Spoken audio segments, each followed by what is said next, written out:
예, 차관님께 정보 보안과 관련돼서 질의를 드리겠는데요. 혹시 차관님 정보 보안 기본 지침이 있다는 거 아시죠? 네, 네. 예, 국정원이 배포한 국가정보 보안 지침에 따라서 뭐 부처나 공공기관이면 모두 지침을 만들어서 하고 있고요. 정보 보안을 하는 그 기준이 되는 겁니다. 근데 그래서 과기부도 당연히 이 기본 지침 갖고 계십니다. 그렇죠? 네. 근데 이 지침이 공개 문서입니까? 비공개 문서입니까? 제 그냥 기억에 강제 규정은 아닌데 일반적으로 예.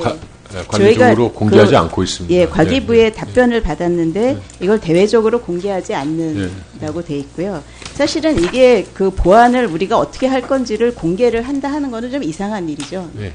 근데 제가 보니까 그 인터넷상에서 구글을 치니까 뭐 미래창조과학부 지금 바뀌기 전 뭐 산업부 뭐 기관들 줄줄이 나오거든요. 보안 지침이. 그럼 이제 두 가지입니다. 하나는 공개하지 않아야 될 것들이 올라가 있거나 아니면은 이제 내용이 뭐 너무 별 볼 일 없어서 쓸모가 없어서 그냥 했거나. 그래서 정보 보안을 주도하는 기관이잖아요. 과기부면. 그래서 이런 거는 문제가 있기 때문에 이에 대해서 좀 적절한 조치가 필요할 것 같고요.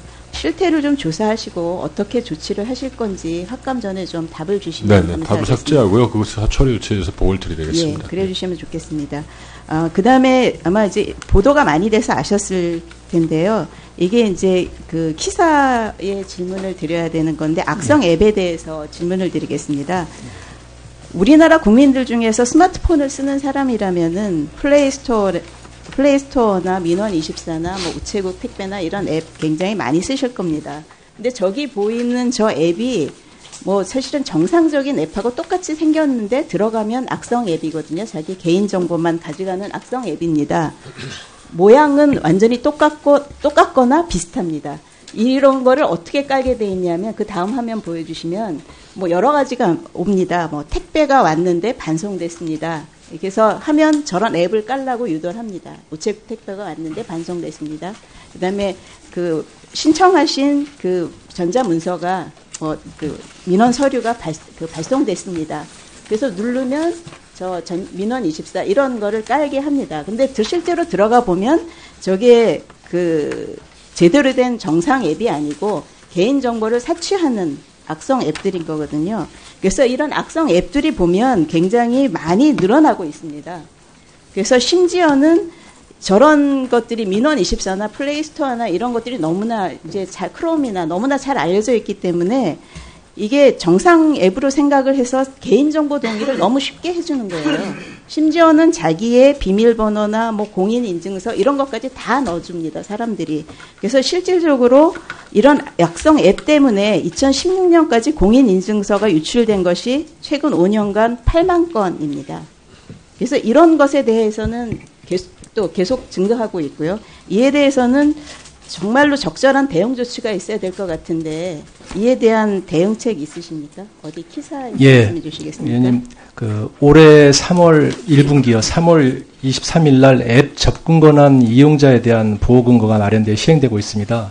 근데 지금 의원님 말씀하신 대로 이게 그런 부분에서 여러 가지로 미흡한 점이 있는 것 같습니다. 그래서 이 부분에 관계부처하고 저희가 더 강화를 할 수 있도록 하겠습니다. 이게 뭐 사람들이 아까 보여드린 앱 모양만 보면 당연히 믿고 들어가는 건데 이렇게 똑같은 앱을 조금 더 이렇게 저는 조금 이렇게 그래도 좀 바꿨을 거라고 생각했는데 똑같은 앱을 쓸 수 있게 그걸 허용한다는 것 자체가 말이 안 되는 것 같습니다. 그래서 강력한 규정이 필요할 것 같고요. 이에 대한 계획을 저희 의원실로 좀 보내주시면 좋겠습니다. 알겠습니다. 그다음에 정보통신산업진흥원하고 부설인 정보통신기술진흥센터에 질의를 하겠습니다. 정보통신산업진흥원은 사실은 ICT 분야 연구개발을 주도하고 있는 아주 중요한 기관입니다. 그런데 저희 의원실로 자꾸 이제 이렇게 일종의 제보가 옵니다. 연구과제 평가가 하는 게 이제 부적절하다. 그래서 저희가 이렇게 좀 그걸 화면을 관리 체제를 살펴봤는데요.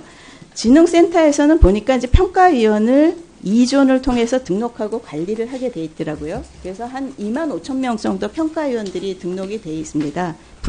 자기 분야별로 이렇게 나눠져 있고요. 그리고 그 다음 장 보여주시면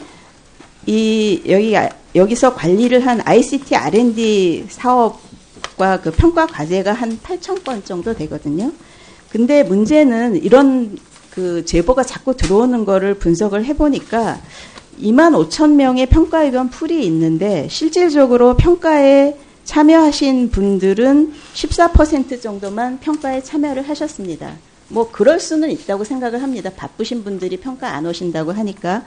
근데 이제 문제는 그 다음 페이지에 보시면 6번 이상을 참여해서 평가를 하신 분들이 그 평가자의 비율로는 0.8%인데 그 과제 비율로는 거의 23%에 대한 거를 과제 평가하십니다.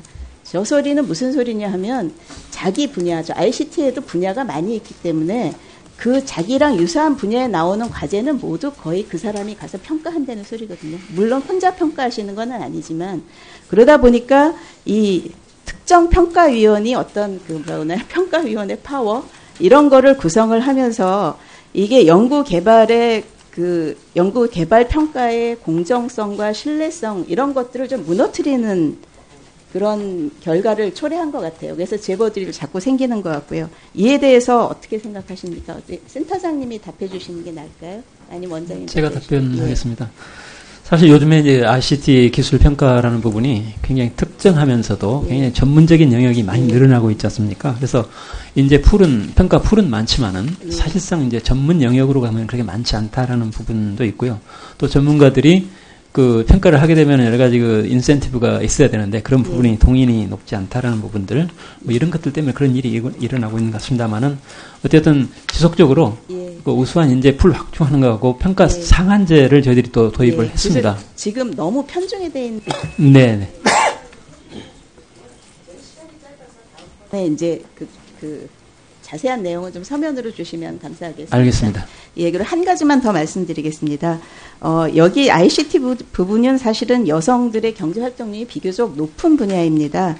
그래서 저희가 이제 여성 임원 비율을 봤는데요. 여기 ICT 5개 기관의 여성 임원 비율을 봤는데 뭐 좋은 기관도 있습니다. 임원이 한 30% 가는 비율도 있는데 좀 미진한 기관들도 있거든요. 그래서 한국정보화진흥원인 경우에는 뭐 임원 비율이 10%를 못 넘고 있고요. 사실은 저기 보신 것처럼 여직원 비율은 거의 35%를 넘어가고 있는데 임원 비율은 굉장히 낮습니다. 또 인터넷진흥원인 경우는 왜 그런지 모르겠는데 다음 페이지에 보시면 그 2014년까지는 여성 임원 비율이 있었는데 2015년 이후로 0%로 내려왔어요. 여기도 역시 여성